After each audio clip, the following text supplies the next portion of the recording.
35/36 week bump date. I haven't clearly been vlogging very much. It's been busy and, well, I'll just get into it and explain. So basically for the last couple weeks, Eric has been in like sort of a reporting phase, like basically just the busiest time for his job. And that meant some really, really late nights, a lot of stress, and usually, if I'm being perfectly honest, when he is in those kind of time frames, there's a bit more, I don't want to say like conflict, but like friction. I think it's hard being apart and not seeing him, and then obviously being pregnant and not having that kind of support. What is hard on me, and I'm emotional and everything, so that doesn't help. So yeah, it was just kind of a bit of a rough couple weeks. And then we also like have just been busy getting everything organized and trying to run all these errands before time runs out. Our update, we have been having weekly OB appointments, and Bo is still transverse. We have tried everything. If you have any suggestions, feel free to let me know, but it's likely that we've already tried them or have considered them and just aren't comfortable with them. But basically, he seems to be kind of stuck. Like, I can feel him wrapped right around.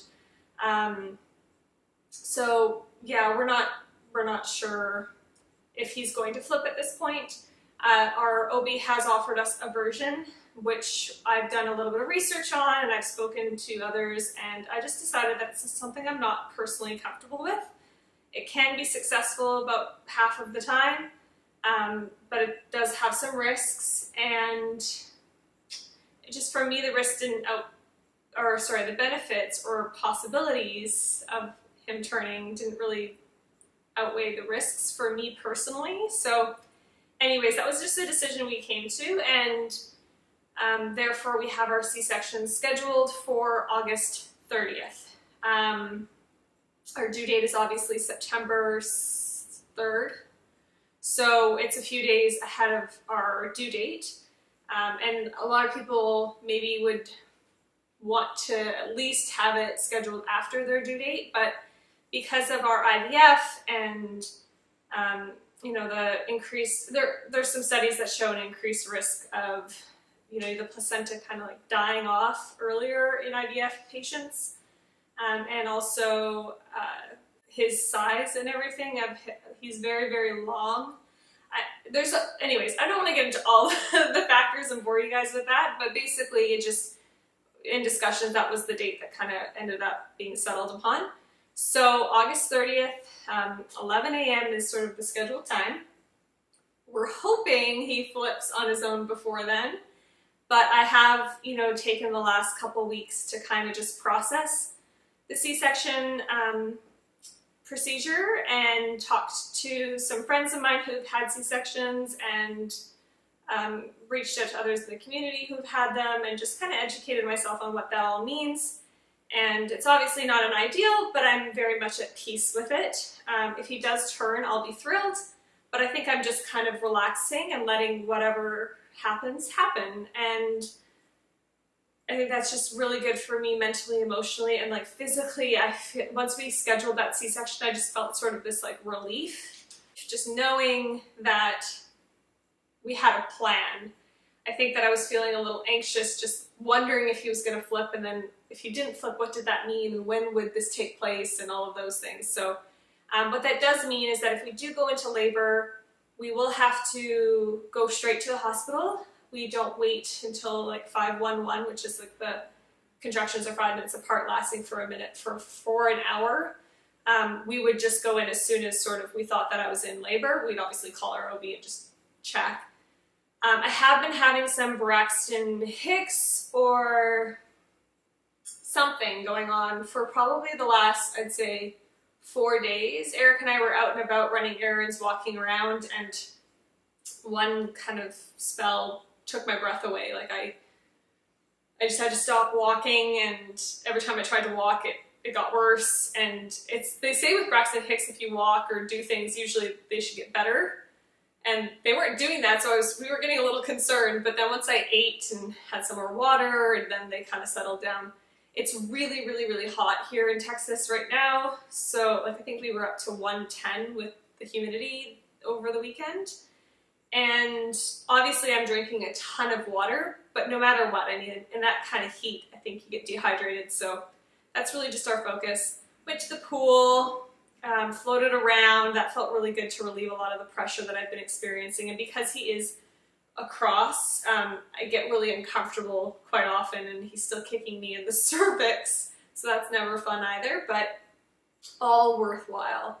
I think I'm doing the best I have in a while right now. I feel really excited and hopeful and a lot of just positive emotion. I have just a lot of positivity going on.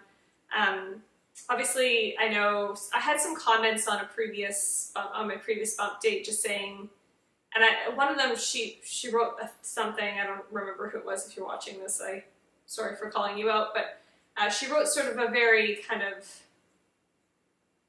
I don't want to say rude, but a very blunt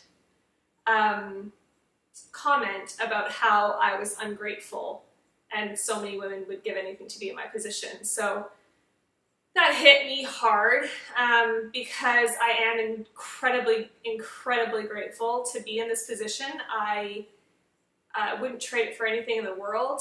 That doesn't mean that I don't have hard days. And I think after going through infertility, there's a lot of other mental, emotional components that it's hard to kind of put into words unless you've been through infertility and then pregnancy after infertility. And on top of that, everyone's different and everyone processes things differently. I'm very much grateful though, and I feel truly blessed, and I try and voice that as often as possible, but maybe in my bump dates I hadn't been doing a good job of that. So I just want that to be known, that I am incredibly grateful to be in this position, and I'm so excited to have made it as far as we have, and I'm just so excited for the future and getting to meet our little baby boy. I think it's surreal still to me. I think that I'm still in a little bit of disbelief, and I think that that's part of it as well, is processing that I'm feeling this way, but I am going to have a baby at the end of it. I think that there's a disconnect, or there has been a disconnect for a lot of the time for me, and I think now we're getting near the end. It's starting to connect a little bit more, and I'm really feeling like, no, I'm gonna be a mom, and I'm gonna get to hold my baby, and so that's exciting. So we are basically, so on Tuesday, so tomorrow, today's Monday, so tomorrow we turn 37 weeks, so that's full term, essentially. They call it early term, so, but baby's fully cooked. So that means that if he comes anytime, he's good. He just, from here on out, he's just gaining weight and developing just a little bit more. I don't know all the ins and outs, but basically he's good to go. So if he comes at any point in time now, it should be okay. We have everything ready. Car seats installed, as you guys saw in our last video, and we've got most of the house sort of like cleaned and organized and ready for him to arrive. We did a big grocery shop, and I'm going to be doing this week some meal prep. So we made last night, we made a stir fry, a tofu veggie stir fry, and we just made a huge batch and ate dinner and then froze the rest. So there's not a ton, so this should be good for one meal. But yeah, I'm gonna make some like vegetarian chili. I'm gonna make a shrimp. It's like a coconut-based Thai sort of dish, but I used to make it with chicken. I don't eat chicken anymore, but I still do eat seafood, so I'm gonna make that with shrimp. And then I can't remember everything else on my list, but I'm gonna do a big cooking day probably with a friend of mine who's also pregnant, so that'll be fun. But yeah, that's sort of what's been going on with us. We have family all kind of planning on coming into town. My dad was going to come in. He just had heart surgery, or I don't want to say heart surgery, a procedure where they put stents in his heart. That he was hoping to feel a lot better after that, but he hasn't been, unfortunately. he wanted to come out and be here to kind of like support us as we got into the final couple weeks, just help with the dog, and I don't know, I think he just wanted to come visit, but unfortunately, I mean, cost is one thing. They live over in Ireland, and they were planning on coming in November, so that's double sort of cost if they come that close together. It might not make the most sense, and then also I think that, you know, he's not feeling 100%, so that's sort of the plan. Is I think that they'll just come in November, and we'll leave it at the one trip, which we're really excited to see them and have them visit. Other than that, though, my mom will be coming in a couple days before the C-section date, and Eric's parents will, or mom or parents, will be coming in probably around when he's born, if not by the time we come home from the hospital. I'm not entirely sure what the plan is on that end, but it's going to be really, really exciting to share this moment with all of our family. Our family has been a huge support for us, whether financially or emotionally, over the years, and we're really excited to share this moment with them. I know that for some people they really want those early days to themselves and just soak it all in for themselves, and we certainly want our time to ourselves.